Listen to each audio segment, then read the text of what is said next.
Hello and welcome back, everyone. Today we're going to cover the refrigerant R-513a.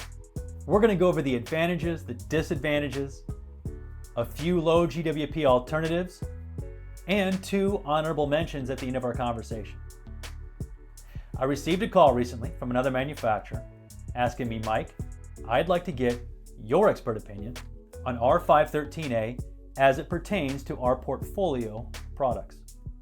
Let's reframe that question as, is R-513a the best low GWP alternative for your application? Let's begin our conversation with a bit of background on 513a to provide some context. R-513a is a blend of two constituents. It's a blend of R-134a and R-1234yf. Specifically, 44% 134a and, you guessed it, 56% 1234yf. Given those two constituents, R-513a has similar properties to that of 134a. So if you are a manufacturer, distributor, or a contractor currently using and implementing 134a into your refrigeration systems, 513a is going to be very familiar in terms of pressures, temperatures, and performance. What are the advantages of 513a? Well, it's an A1 refrigerant, which is an ASHRAE 34 classification for a non-toxic, non-flammable refrigerant. 513a is a near azeotrope, meaning it has virtually zero refrigerant glide.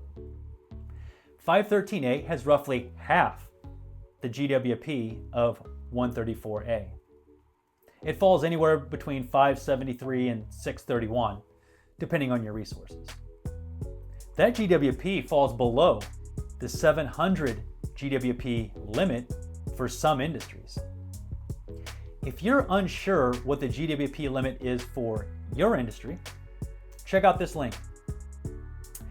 This link should take you to the EPA website where you can scroll down, find your industry, and the associated GWP limit. Now that link may not work on LinkedIn, it should work on YouTube. What are the disadvantages of R-513a? Well, even with a GWP half that of 134a, it still doesn't fall below the maximum GWP limit of 300 required in other industries. Another disadvantage of R-513a is that there are simply better performing options out there, particularly in low temperature applications. So the answer to the question is really pretty simple. Is 513a the best low GWP refrigerant for your application?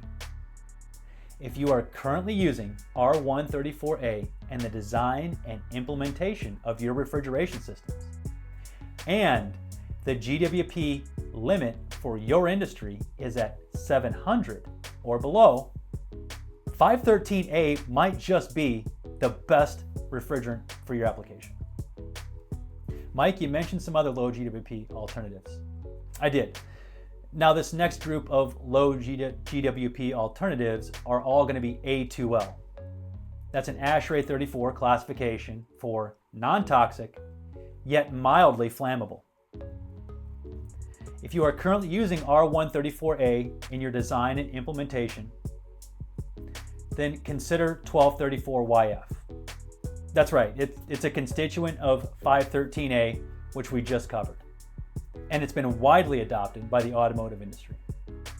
Now, if you're in the higher temperature applications, such as commercial, residential air conditioning, you might already be familiar with refrigerants such as R-454b and R-32.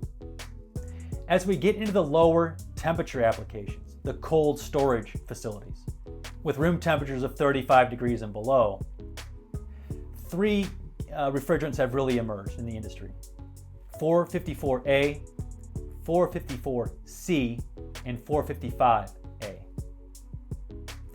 Two honorable mentions: ammonia and CO2. I can't help but smile mentioning those because they are a completely different discussion all on their own.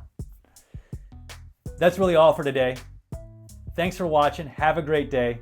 We'll talk soon. Bye.